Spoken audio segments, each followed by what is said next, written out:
માનનીય મહેમાનો, આદરણીય અને મારા પ્રિય મિત્રો, પરમ કૃપાળુ ગુરુ મહારાજની કૃપા, મમ્મી પપ્પા અને પરિવારના આશીર્વાદ, મારા ક્લાસ ટીચર તથા કેબી વકીલ હાઈસ્કૂલના સમગ્ર સ્ટાફ મિત્રો અને આચાર્યશ્રીના માર્ગદર્શન અને આપણા રાધનપુર કેળવણી મંડળ મુંબઈની સતત પ્રેરણાથી આજે અહીં આપ સૌ સામે ઉભા રહીને મારા પરીક્ષા પે ચર્ચાના અનુભવ વિશે વાત કરવી એ મારા માટે ખૂબ ગર્વની વાત છે. મને જણાવતા ખૂબ આનંદ થાય છે કે સંપૂર્ણ ગુજરાત રાજ્યમાંથી માત્ર એક જ પ્રતિનિધિ તરીકે મારી પસંદગી થઈ હતી. આ ક્ષણ મારા માટે સપનાની જેમ હતી, પણ સાથે થોડી ગભરાહટ પણ હતી, કારણ કે મારે દિલ્હી એકલીએ જ જવાનું હતું. પણ પ્રભુની કૃપાથી અને સંસ્થાની વ્યવસ્થાથી એક મેમ મારી સાથે હતા અને હું દિલથી કહેવા માંગુ છું, તેમણે મારું ખૂબ જ ધ્યાન રાખ્યું છે. એ હતા ડોક્ટર પ્રસિદ્ધિ વ્યાસ મેમ.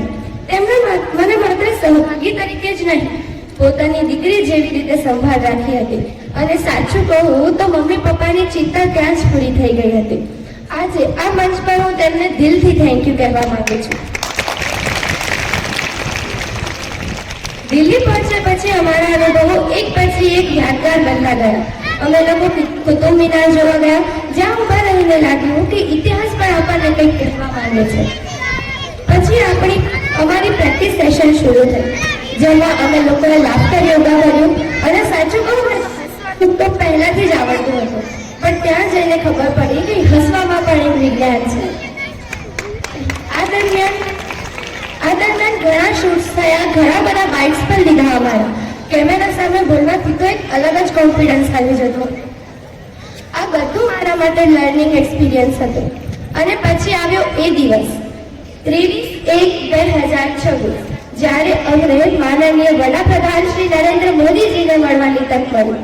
અને હું એક વાત ચોક્કસથી કહી શકું, તેઓ જેટલા સારા નેતા છે એટલા જ ગુડ લુકિંગ છે અને તેમનો ઓરા એટલો બધો શક્તિશાળી કે થોડા ક્ષણોમાં તમને પ્રેરણા મળી શકે. પછી અમે લોકોએ એક અદ્ભુત લેઝર શો જોયો, જ્યાં અમને રાણી અબક્કા અને એવી ઘણી વીરાંગનાઓ વિશે જાણવાનો અવસર મળ્યો, જેઓ આપણા દેશ માટે પોતાનું સર્વસ્વ બલિદાન આપ્યું. એક ક્ષણે લાગ્યું કે આઝાદી કોઈ ગિફ્ટ નથી, આઝાદી કોઈ ગિફ્ટ નથી, બલિદાનની મળેલી ધરોહર છે. આ બધા જ કાર્યક્રમો બાદ અમે લોકોએ ડીજે પાર્ટી પણ કરી હતી, કે જ્યાં દરેક રાજ્યના લોકોએ પોતપોતાનો કલ્ચરલ ડાન્સ કર્યો હતો. અને એ જોઈને મને સાચે લાગ્યું કે ભારત યુનિટી ઇન ડાયવર્સિટીનો એક જીવતો જાગતો દાખલો છે. મારા માટે આ પરીક્ષા પે ચર્ચા માત્ર એક ઇવેન્ટ નથી, એ એક અનુભવ છે, એક શીખ છે અને એક યાદ છે જે આખી જિંદગી સાથે રહેશે. હું મારી વાત પૂરી કરતા એટલું જ કહેવા માંગુ છું કે પરીક્ષા પે ચર્ચાએ પરીક્ષાનો ડર દૂર કરીને જીવનને હસતા શીખવાડે છે. આ અવસર બદલ હું દિલથી આભારી છું. અને આપ સૌને મારી વિનંતી કે હું મારી શાળા બોલું, આપ સૌ મારી પાછળ મારું ગૌરવ એવું બોલશો. આવું આપણે 3 વખત કરીએ. મારી શાળા, મારી શાળા, મારી શાળા. પ્રણામ. Thank you. જય હિન્દ. હું એલજી ઠક્કર રાધનપુર શહેરનો નિવાસી છું. કુમારી સાનવી આચાર્ય એ અમારા રઘુવંશી લોહાણા સમાજની દીકરી છે. સાનવીએ અમારા લોહાણા સમાજને છેક રાષ્ટ્રીય ફલક ઉપર જે સિદ્ધિ અપાવી છે અને ગૌરવ અપાવ્યું છે, એના માટે આજે રાધનપુર શહેરનો સમગ્ર લોહાણા સમાજ પરિવાર એ અત્યંત ખુશી અને ગૌરવ અનુભવે છે. સાનવીએ જે પ્રતિભા વ્યક્ત કરી છે એ અમારા લોહાણા સમાજના સૌ દીકરા દીકરીઓને માટે પ્રેરણારૂપ બની રહેશે. સાનવીના પિતાશ્રી આચાર્ય નિમેશભાઈ એ રોટરી ક્લબના અમારા સાથી મિત્ર પણ છે, રોટેરિયન પણ છે. અને રોટરી ક્લબ વતી પણ હું દીકરી સાનવીને ખૂબ ખૂબ અભિનંદન આપું છું, શુભેચ્છા પાઠવું છું. તેમના પરિવારને પણ શુભેચ્છા આપું છું.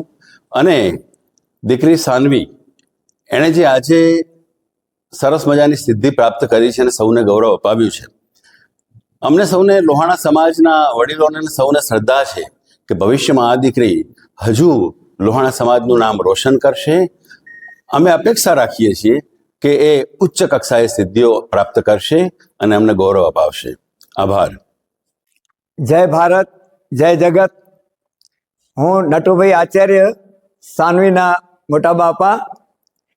અમારા પૂજ્ય પિતાશ્રી આત્મારામ મામા પરિવાર તરફથી, ભરતભાઈ તરફથી અને અમારા પરિવાર તરફથી હું ખૂબ મારી અઢળક આનંદ વ્યક્ત કરું છું કે પુત્રી સાનવી એ રાષ્ટ્રીય ફલક ઉપર અને ઉત્સાહી પ્રધાનમંત્રીની પરીક્ષા પે ચર્ચામાં ખૂબ ઉજ્જવળ કારકિર્દી પ્રાપ્ત કરીને જ્યારે આવી છે ત્યારે, અને મોર પીછે રડિયામણો હોય છે, એમાં શેઠ કેબી વકીલ સંસ્થા અને એના ટ્રસ્ટીઓ એમાં એના પ્રેરક છે, એ બહુ મોટી વાત છે.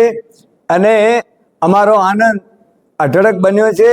અને પુત્રી સાનવી એક વિદ્યાર્થીની તો છે જ, પણ એ પૂરા ભારતની વિદ્યા વ્યાસંગી બની છે, વિદ્યા વ્યાસંગી બનીને આવી છે એમ, અને નામ ઉજ્જવળ કર્યું છે. એ ખૂબ ધન્યવાદને પાત્ર છે અને હું સૌનો ખૂબ આભાર માનું છું અને મારો અઢળક આનંદ વ્યક્ત કરું છું. જય ભારત, જય જગત. હું NL ઓઝા, આચાર્ય શ્રી શેઠ કેબી વકીલ વિવિધલક્ષી વિદ્યાલય રાધનપુર. આજે મારા હરખની હેલીને વ્યક્ત કરું તો આચાર્ય સાનવીએ માનનીય યશસ્વી વડાપ્રધાન શ્રી નરેન્દ્રભાઈ મોદીજીના એક સંકલ્પબદ્ધ કાર્યક્રમ પરીક્ષા પે ચર્ચા અને આત્મનિર્ભર ભારત, એ સંદર્ભે જે ભાગ લેવા માટે વિદ્યાર્થીઓને પ્રોત્સાહિત કરતા રહેલા છે, તે અંતર્ગત અમારી શાળાની વિદ્યાર્થીની આચાર્ય સાનવી નિમેશભાઈ રાજ્ય કક્ષાથી લઈ અને છેક રાષ્ટ્રીય કક્ષા સુધી આખી શાળાને ગૌરવ અપાવવા માટે જે એક નાનકડો પ્રયત્ન કર્યો છે, તે બદલ સમગ્ર શાળા પરિવાર વતી, શ્રી રાધનપુર કેળવણી મંડળ મુંબઈ વતી બહુ એને અમે શુભેચ્છાઓ સાથે સાથે અભિનંદન આપીએ છીએ. અને શાળાનું નામ રોશન કરવા બદલ સમગ્ર શાળા પરિવાર, રાધનપુર શહેર, રાધનપુરના નગરજનો, રાધનપુર તાલુકો, સમગ્ર ગુજરાત રાજ્ય બહુ ગૌરવ અનુભવે છે. અને એ રીતે હું મારો હરખ વ્યક્ત કરું છું. સાનવીને ખૂબ ખૂબ અભિનંદન. શ્રી કૃષ્ણ, રાધે રાધે. મારું નામ સાનવી આચાર્ય છે. હું શ્રી કેબી વકીલ વિદ્યાલય રાધનપુરની વિદ્યાર્થીની છું. અત્યારે હું અહીંયા છું તો એના માટે હું મારા માતા પિતા, સર્વે પરિવારજનો, શાળાના મારા માનનીય આચાર્ય શ્રી, સુપરવાઇઝર સર અને દરેક ગુરુજનોને મારું પહેલા આભાર માનીશ. અને પછી જો અત્યારનો હું મારો અનુભવ કહું તો એના માટે હું એમ કહીશ કે જે શાળાએ મને તક આપી છે, જે મારા ક્લાસ ટીચરે મને તક આપી છે ક્લાસમાં સ્પીચ બોલવાની, એના લીધે હું જે અત્યારે માનનીય વડાપ્રધાનશ્રીને મળીને આવેલી છું, તો હું અત્યારે ખૂબ જ આનંદ અનુભવી રહી છું. હું બળવંતાન ગઢવી, ધોરણ 9 વર્ગનો ક્લાસ ટીચર. આચાર્ય સાનવીબેન એ મારા વર્ગની વિદ્યાર્થીની છે, ખૂબ જ હોનહાર અને ખૂબ જ મહેનતુ. શ્રી શેઠ કેબી વકીલ વિવિધલક્ષી વિદ્યાલયમાં ધોરણ 9માં જ્યારે એણે પ્રવેશ લીધો ત્યારે મારા વર્ગમાં આવી અને અનેક વખત જ્યારે સ્પીચ આપવાની હોય ત્યારે એ ખૂબ અગ્રેસર રહેતી. આજે જ્યારે પ્રધાનમંત્રી શ્રી નરેન્દ્ર મોદીજી દ્વારા આયોજિત આ કાર્યક્રમ પરીક્ષા પે ચર્ચામાં જ્યારે સમગ્ર ગુજરાતમાંથી સાનવીનું સિલેક્શન થયું છે, એ મારા માટે, મારી શાળા શ્રી શેઠ કેબી વકીલ વિવિધલક્ષી વિદ્યાલય માટે, શાળાના આચાર્યશ્રી, શાળાના સુપરવાઇઝરશ્રી અને સમગ્ર સંચાલક મંડળ, અમે સર્વ આજે એને ગૌરવ અને લાગણી અનુભવીએ છીએ. સમગ્ર સ્ટાફની અથાગ મહેનત, સાનવીની ખૂબ મહેનત દ્વારા, એના પરિવારની પ્રેરણા દ્વારા આજે આ મુકામ પર પહોંચી છે. સમગ્ર રાધનપુર અને પાટણ જિલ્લો પણ એના માટે ખૂબ ખૂબ એને અભિનંદન આપે છે, ખૂબ ખૂબ એનો આભાર વ્યક્ત કરે છે. ધન્યવાદ. મારા રઘુવંશી પરિવારનું ગૌરવ બને છે, ઉત્તરોત્તરી પ્રગતિ કરે. જેમ એના પપ્પાએ ધંધામાં પ્રગતિ કરી છે, એમ શિક્ષણમાં આગળ વધે એવી મારી દિલથી શુભેચ્છા. રઘુવંશી સમાજ રાધનપુર તરફથી એને ખૂબ ખૂબ અભિનંદન. આવું તમે ક્યાંય સાંભળ્યું? નહીં સાંભળ્યું. મેં તો જોયું. સાનવી બોલતી હતી તો મારી બાજુમાં નટુભાઈ સાહેબ બેઠા હતા. એમની આંખમાંથી આંસુ ટપકતા હતા. ત્યારે મને ખબર પડી કે શબ્દની આ પણ શક્તિ છે. શબ્દના ઘાવ કડવા પણ હોય અને મીઠડા પણ હોય. સાહેબની આંખમાંથી પડતા આંસુ એ સાનવીના શબ્દોનો મીઠો ઘાવ હોય એવું મને લાગતું. છેલ્લી ક્ષણે હું ઊભો થતા પહેલા સાનવીના પપ્પા નિમેશભાઈ ઉપર મારી દ્રષ્ટિ પડી તો એમના આંખોના ખૂણા પણ મને ભીંજાયેલા દેખાય. આ બે વાત અચૂક કહેવી પડે એટલે કહું છું. હવે વાત આવી, ગઢવી સાહેબે બહુ મોટી જવાબદારી આપી કે આભાર દર્શન જોશી સાહેબ કરશે.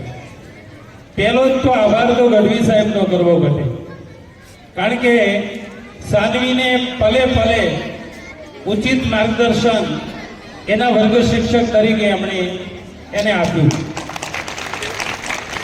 શાળાના પ્રત્યેક વિદ્યાર્થી ભાઈઓ બહેનોને મારે થેન્ક્સ કહેવું પડે, કારણ કે